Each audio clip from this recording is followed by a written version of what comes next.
चारों को मरवा चुकी है। बोली बोली पे ही कितने बड़े बड़े झगड़े हो जाते हैं और बोली ही ये परिवार को जीने नहीं दे रही है।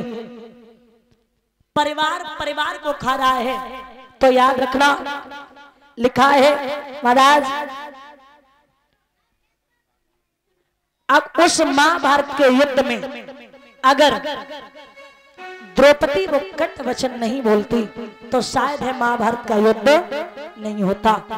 ये जिब्या है, इसमें हड्डियां नहीं है महाराज। हमारी जो जिब्या है इसमें हड्डियां नहीं है, लेकिन तासीर वो है कि ये जिब्या लाखों की हड्डियां तोड़वा देगी। मेरा निवेदन है, लिखा है किसी कवि ने, बोला बोला अरे सवारी की बोली की मार पूरी है।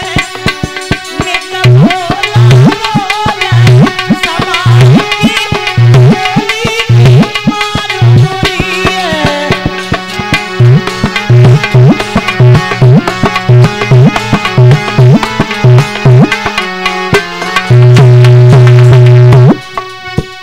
याद रखना,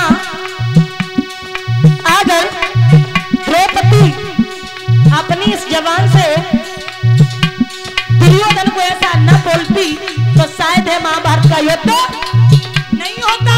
ध्यान देना दादा। बोला बोला समारी की जब बोली की मारू बुरी है। बोला बोला समारी की बोली की मारू बुरी है।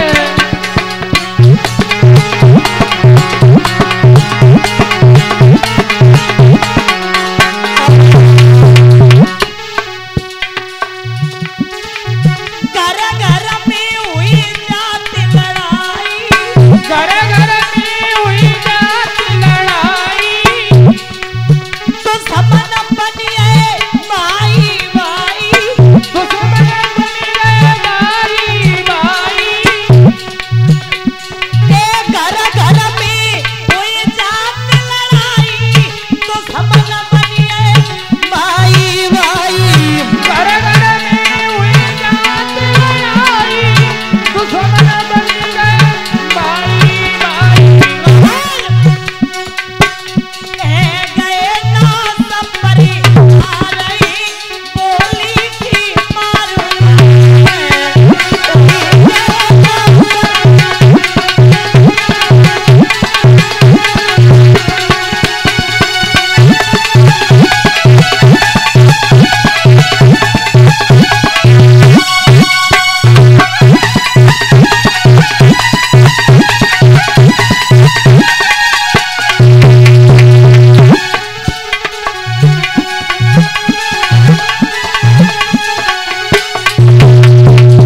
और सुनो, ये बोली के पीछे ध्यान देना। अरे पोतक का मनगर भय बन्नर,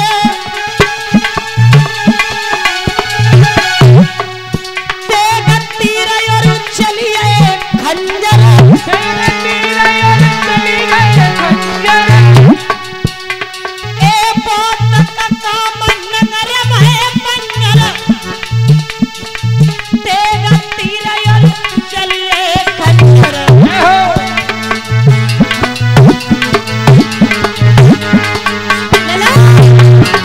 बहुत काम नगर भय बन्नर, तेगा तीर और चलिए खंजर।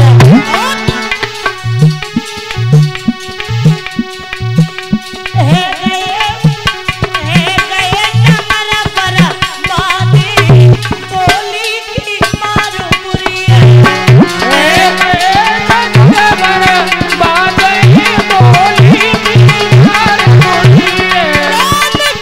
बोला बोला समारी की बोली की मारू बुरी है।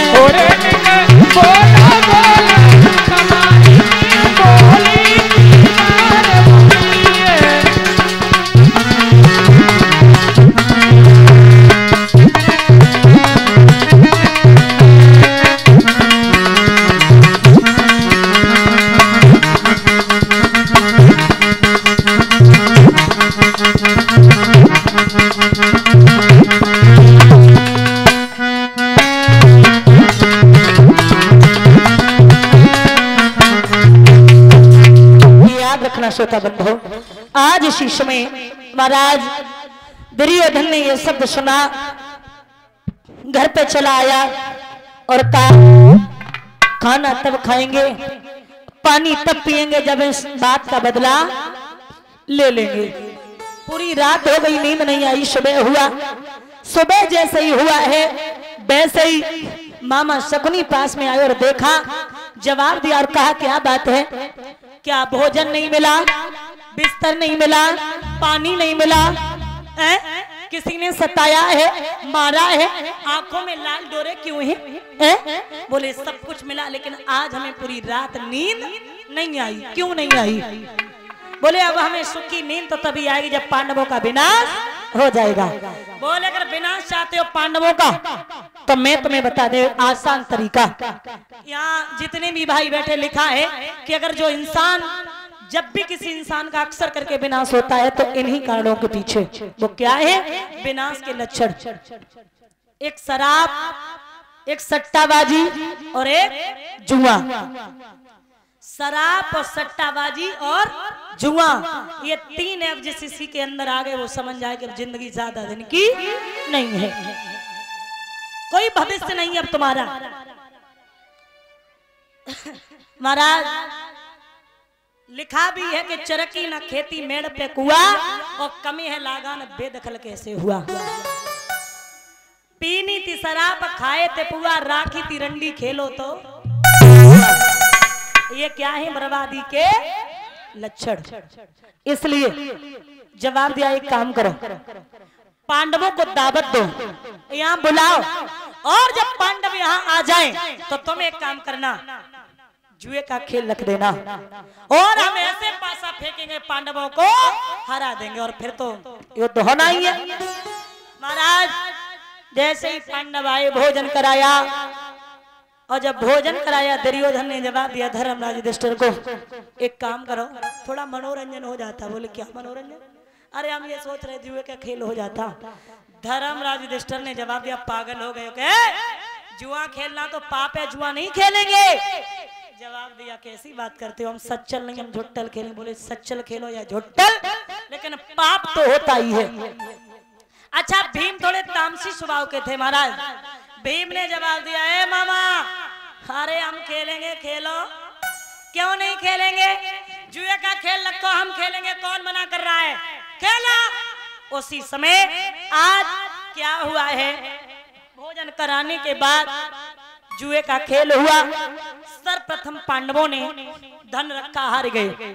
उसके बाद द्रौपदी का जितना जेवर था, सोना चांदी, वो रखा, हार गए। महलों को रख लिया, हार गए। हाथी घोड़ा रखे, हार गए। जमीन रखी, हार गए। मेरे कहने का मतलब जो भी चीज रखते हैं वो हारते जाते। अंत में कौन बचा? द्रौपदी।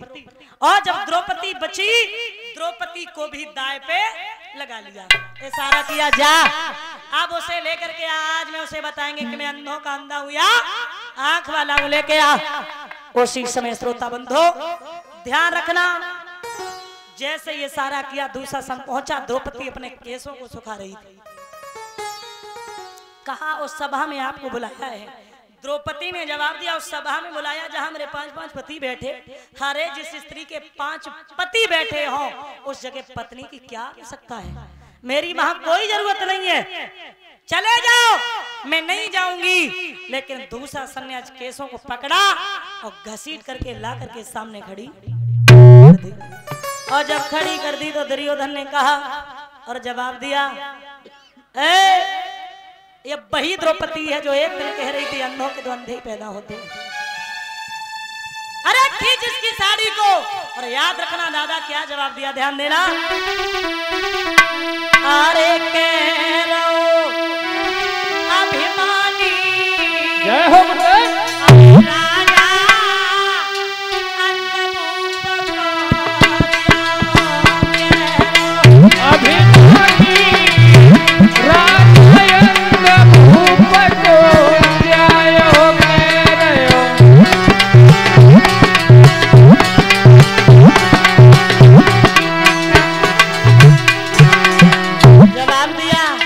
वही द्रौपदी है। कौन सी?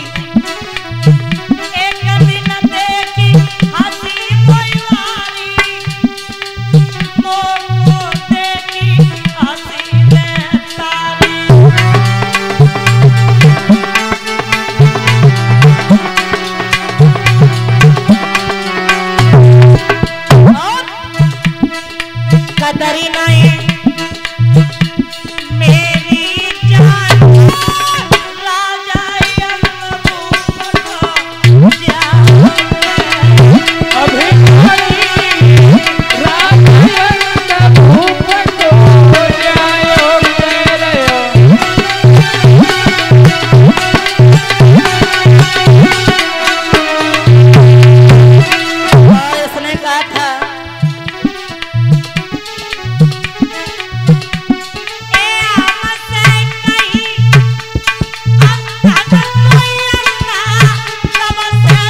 बंदा हूँ या आंख वाला हूँ। खींच इसकी साड़ी को।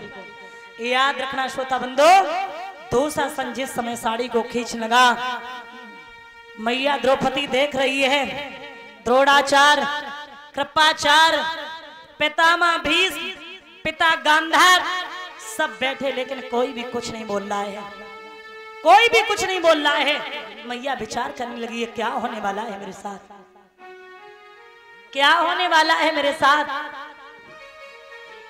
और जब कोई भी कुछ नहीं बोला, मैया प्रार्थना करने लगी, मेरे 5 पति बैठे, आप लोग मौन होकर के बैठे, कोई तो कुछ बोलो। कोई नहीं बोल रहा। महाराज लिखा है